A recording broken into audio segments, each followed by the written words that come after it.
Hey, this is That Saints Pod. Not just another Saints Pod, it's That Saints Pod. You got me, Patty V. You have Mr. Big Easy Nation himself, Jacob, my man over here. We're coming off another loss, unfortunately. Three in a row. Three in a row. And we're going to get to all those things, some of our takeaways from that game. We will obviously talk about the upcoming game. There's a lot of big things going on right now with changes, which we're going to get into. Yep. But before we do all that, I did just want to call out that it's kind of a bummer. You start the season on such a high. I mean, you have two blowout victories. You are the number one. Reality, all the injuries. You are the number one scoring team in the entire league. So much so that even after two bad games, you are still one of the best offenses in the league. And then, to your point, fill in. Reality hits you. Yeah. Yeah, it's tough. It is.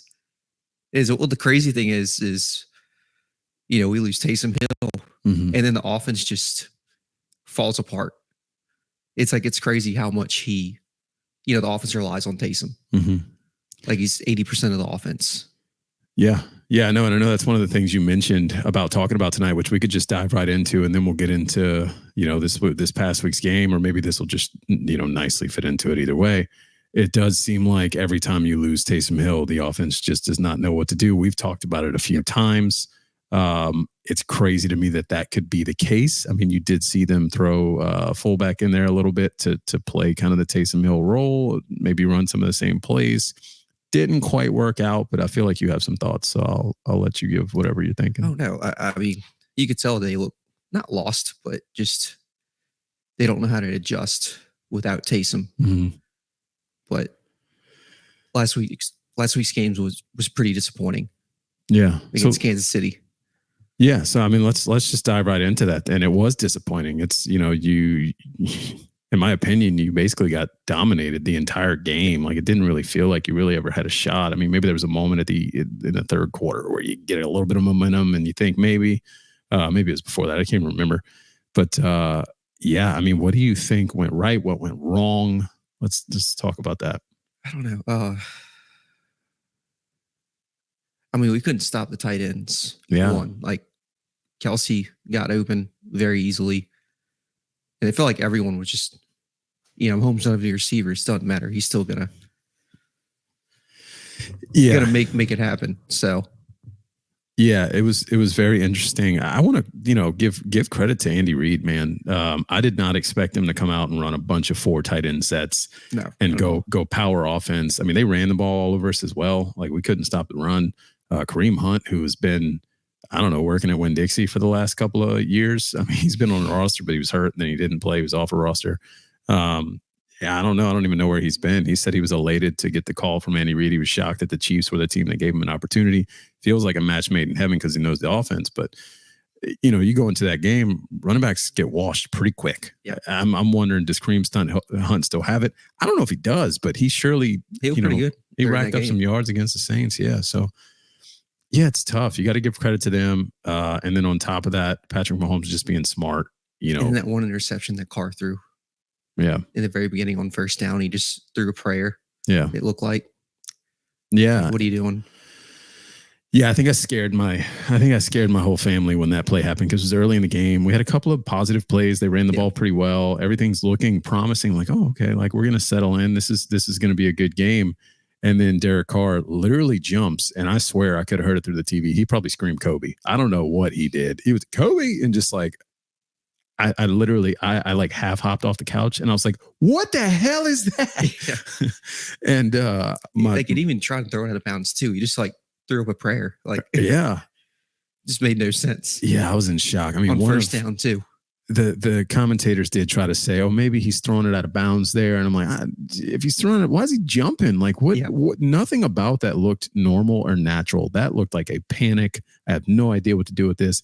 I'm going to throw it up and let my receiver make a play. The problem is the receiver's in between 2 other guys. And he did it later in the game too, where he's throwing in a quadruple coverage and they're like, oh, that's got to be a penalty. Shaheed gets taken out. Well, Shaheed's running into 4 guys. Like, you can't reward that. It's Carr didn't look good from the beginning of the game. No. He looked very shaken.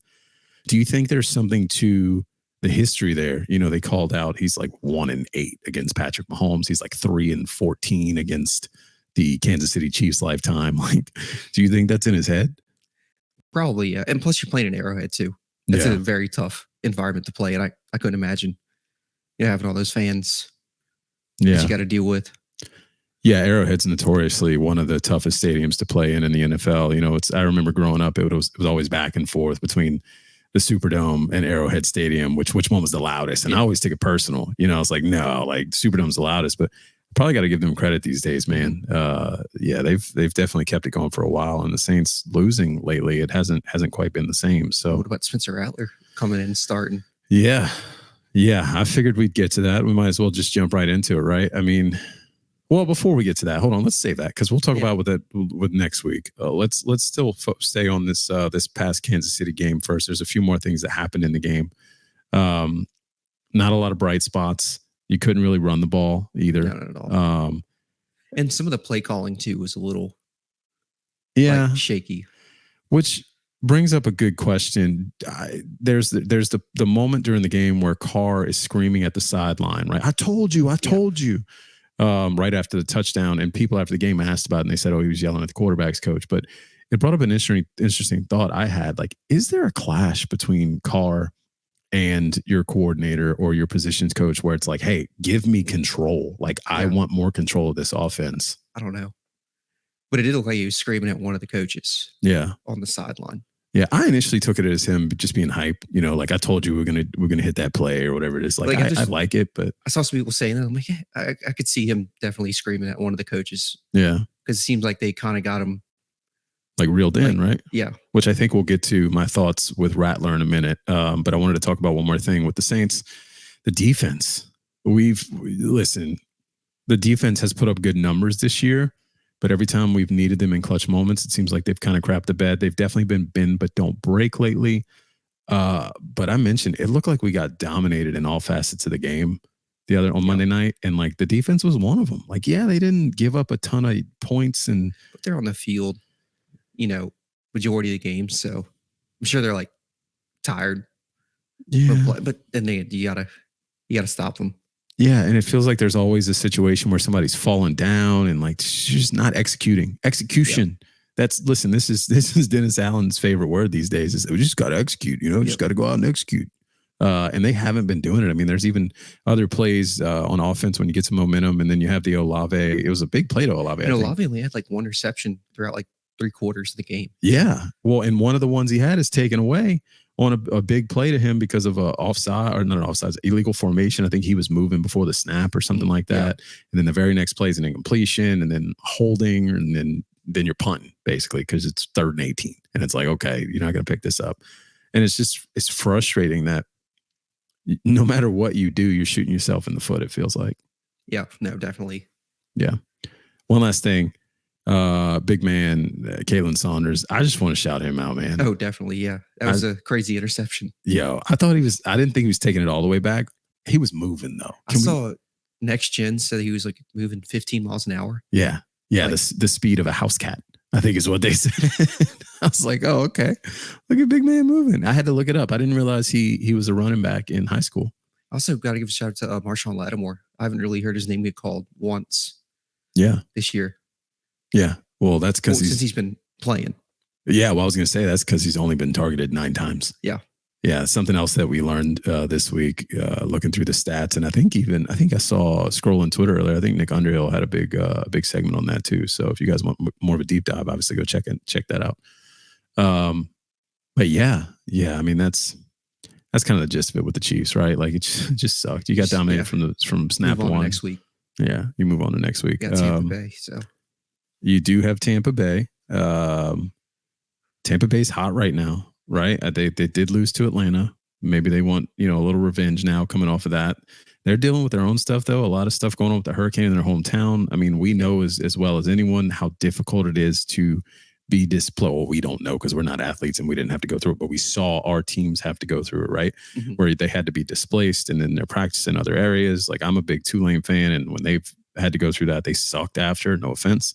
The Saints really hadn't done well in the past during displacement weeks like this. Like, do you think it's going to impact the Buccaneers at all coming into this game? I don't think so. It's a division game. I think they're going to play, trying to beat us. So, yeah. Yeah, I agree. And I think Baker's ready to go. Baker's having a great season.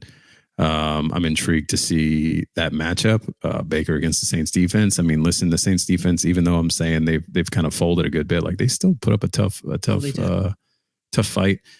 Listen, they're physical. You know, that's why guys like a Debo are good for one PI or one, defensive holding a game.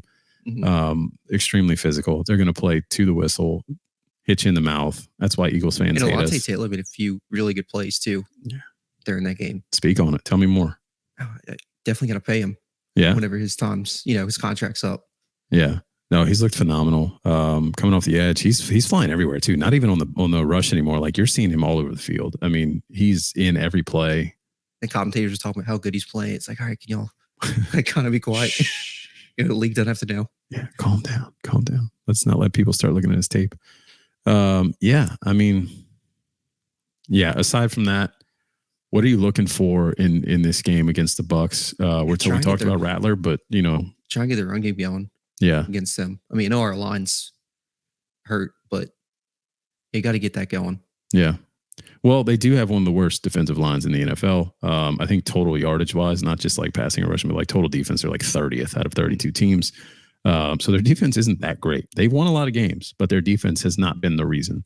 So yeah, interested to see how all that's going to unfold. We'll just dive into the topic now, right? Because this is the new thing that's going on in Saints world. Spencer Rattler has been named the starting quarterback going into this game. Ton of excitement. Let's get your thoughts. I think it was the right move starting him. He's got a higher ceiling. Yeah. Than Haener. Yeah, it's gonna be fun to see how he does starting. Yeah, I think there's always intrigue. Always when you get a new guy in there, right? Like I felt the same way when we started Taysom for the first time. I was like, oh, like who knows? Maybe he's the next guy. Like maybe he's the guy that takes over and like the league just can't stop him and he blows up. And you're hoping the same thing with Spencer Rattler. I'm excited, man. This goes back to what I was saying a little while ago. I think there is a sneaky upside here with the opportunity to build a lot of great chemistry between offensive coordinator and quarterback. Quarterback's never controlled a professional offense before. He's going in there wide-eyed, just ready to go. He's going to take all the coaching he can possibly get. And Kubiak seems like the type of guy that kind of wants to control things right now. Kubiak came out and said, listen, we're not dumbing anything down. Spencer knows this playbook. He's ready to go. So I'm excited to see kind of what they unfold. I think the first 10 plays are probably going to tell you a lot because those are going to be scripted, right? So I think that I'm excited to see that and see how this game begins and what they're focused on with him. Yeah, it's like how they can have him on like a tight leash. Mm-hmm. Not going to really let him do too much. They're just going to kind of let him do whatever. Yeah. Is it going to be something you've seen a lot lately, especially against the Chiefs with Derek Carr was like run, shot play, run, shot play. It was like there was nothing really intermediate. There was nothing short. It was very odd. It was just like always going for the jugular. It's very predictable too. Yeah. Yeah. So I'm interested to see if kind of like Haener when he came in, if Rattler is able to move, kind of create with his legs because he might have to, and then, make throws, outside of the pocket, make throws on the run, just kind of create for himself. I thought Haener did a great job at the end of that game as well with that kind of stuff. So also got Marshall Lattimore and Mike Evans. Yeah. It's always a fun historic matchup whenever they go up against each other. Yeah. Yeah. It's going to be interesting. Those two don't seem to like each other very much. Listen, Marshawn has been daddy though for a long time. Oh yeah. So what you gonna do? We'll see. I kind of hope Baker tries to pick on Marshawn a little bit. I want to see some scrappy play. Yeah. Going back to the Rattler thing, going back to the quarterback position, do you think it's a little unfair that Haener didn't get an opportunity? I wouldn't say unfair. I mean, if Rattler proved that he, should start based off of like practices, and it seemed like they both got a fair shot in the preseason. Yeah, I would say that. And I think we've talked about it when Dave was here, obviously as well. We kind of mentioned when it comes down to it, we thought Haener would be the backup quarterback, right? Like we said that, we were pretty open about that, but we also said if Carr goes down, then maybe that's when you look at a guy like Rattler, because then you can actually game plan around that quarterback, whereas like Haener seems to fit more into a Derek Carr game plan, right? Yeah. It just, he comes in, he manages it, rights the ship, keeps you settled, and then gets out of there. I agree with you. I think Rattler has a ton more upside. I mean, that arm is live. I don't know. I'm so excited. Create plays, and it's going to be exciting to see what he does. Yeah. Cool. What else was there? There was a few things that you had sent me. I want to make sure I'm not missing anything out here. Talk about injured practice report today. We can certainly talk about that. It seems like, we talked about everything I had kind of written down here. It seems like this thing just continues to grow, right? You lose another defender last week. Yeah. Name slipping me right now, defensive back. You had Pete Werner, who was banged up. DeMario Davis is still out. I'm just thinking defensive right now. But Willie Gay's back at practice today. Oh, he's back, which is huge. That is huge. He's who got hurt. Who's who I was talking about. It's tough. Seeing everybody banged up. And then Kendry Miller's, I think he was a full practice today too. So that's another big one if we get him back this week. Yeah, we're getting close with him. I'm excited to see what he brings to the table after injury. I know that they said he was pretty close last week. Like he probably could have played last week, but they held him back. So we'll see. Dennis Allen has started to speak a little more positively about him. So we'll see if that checks out. Yeah, man. I mean, who else is hurt? Shane Lemieux went out. He's on IR now. I saw Lucas Patrick was on there too. Yeah, he got hurt during the game. There was actually a point where he was on the sideline, like yelling at his coach or the trainer or somebody. I remember they cut to him and he's like yelling, basically saying like, "Let me back in the game." And they finally did actually, and they moved him to guard. I think. I don't understand why they put him at center. Yeah, and then they just signed McGovern to play. Well, that's what they did when Lucas Patrick went down. They put McGovern in at center, and then Lucas Patrick came back in. And he was playing guard, and I think that in that moment it was probably a trust thing with McGovern. He'd only been here for 2 days or 3 days, right? Like maybe they didn't want to throw him to the wolves, and then he gets in and he's fine. So they're like, okay, he's a veteran too, so he's he's been in a couple of situations like that. Yeah, big stuff. Cool. Aside from that. Any other injuries I'm missing? Any other lingering big injuries? Kamara but he's going to play. Yeah.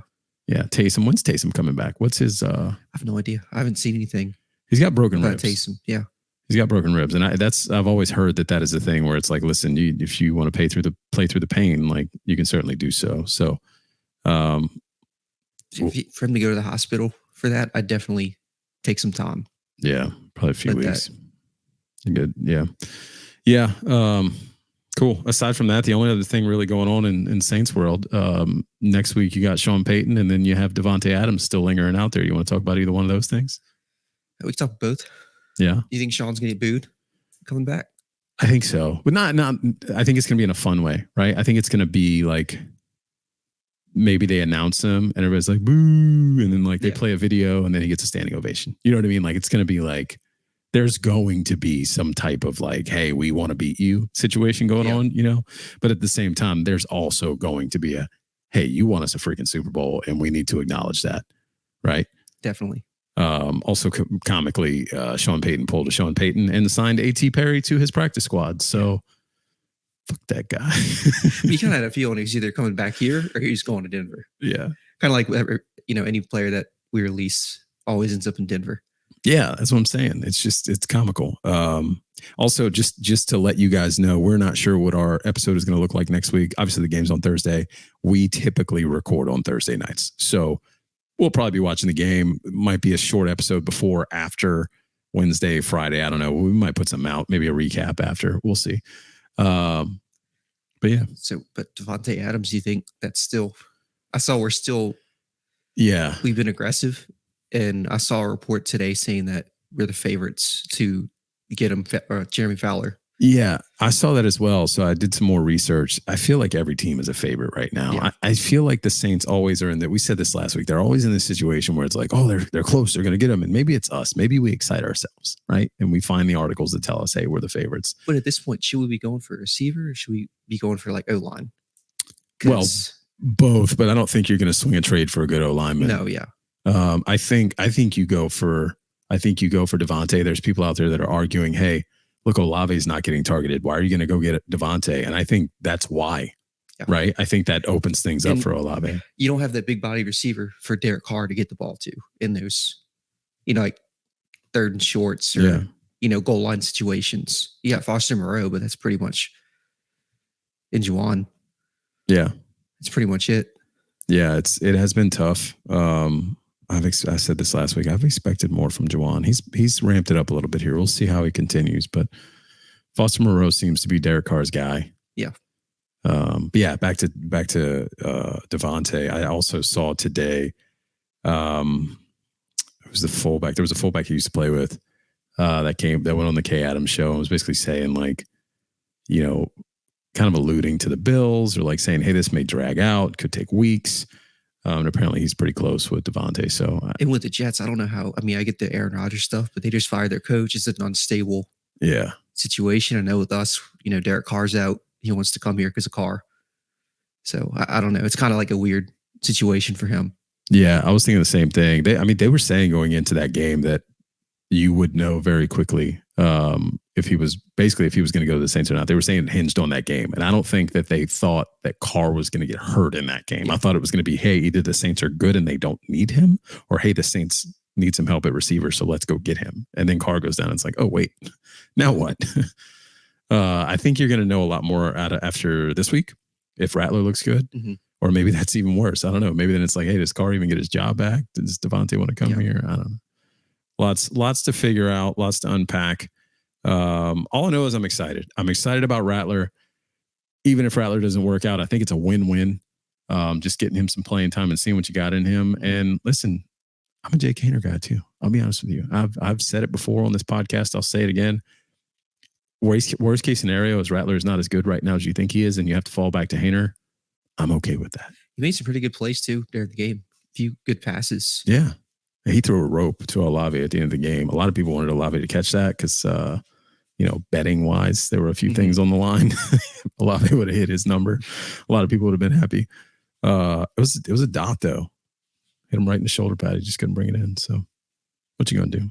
Mason Tipton, shout out him too. Struggling out there. There was a big play he couldn't pull in, but man, it's hard for anybody to slow down, look over your shoulder, adjust your body. Like, I got to give him credit for he's looked pretty good so far. So he's could be definitely, receiver 3 as of now. Yeah. As we get Devontae. Yeah. Hopefully. Cool. That's it. That's all I got for tonight. You want to pick an anytime touchdown score? We go Foster Moreau. Foster Moreau. I have traditionally been picking running backs from the opposing team, and it has sometimes worked out. It has sometimes not. I don't remember who I picked last week. Did I pick Kareem Hunt? No. I don't remember. I always forget. I just know that there's this thing where I keep picking running backs, so I'm doing it again. I am going Bucky Irving. He's not even their starting running back, but he might as well be. That's it. Playing like it. He's been playing well. Yep. He's been playing well. That's somebody to watch out for as well, man. That offense is phenomenal. We didn't even talk about it. Like, I talked about Baker, but that offense has been great. That's going to be a big test for this defense. So we'll see. Yep. We'll see. That's it. My anytime touchdown scores Bucky Irvin. He picked Foster Moreau. Saints by 1 million. Could pick Chris Olave too. Yeah. Because Rattler was saying, he wants to give him the ball. Yeah. Well, of course he does. You always want to get your best player the ball. I want to get him the ball. Yeah. Let me go throw it to him. Shoot. Cool. That's it. Until next time, we appreciate you guys. Follow us everywhere. Follow at Big Easy Nation on Instagram, on Twitter. Go build my man's Twitter following even more than it already is. If you don't follow him on Instagram, you're probably not a Saints fan, because I think every Saints fan I know literally follows this guy. So at Big Easy Nation, all the latest updates in Saints rumors, news, all that good stuff. Post very quickly. It's always there. You won't miss a thing. And obviously follow at Be in the Know everywhere as well. Yep. Cool. Definitely. Appreciate you guys. Anything else you want to say? I got Who dat?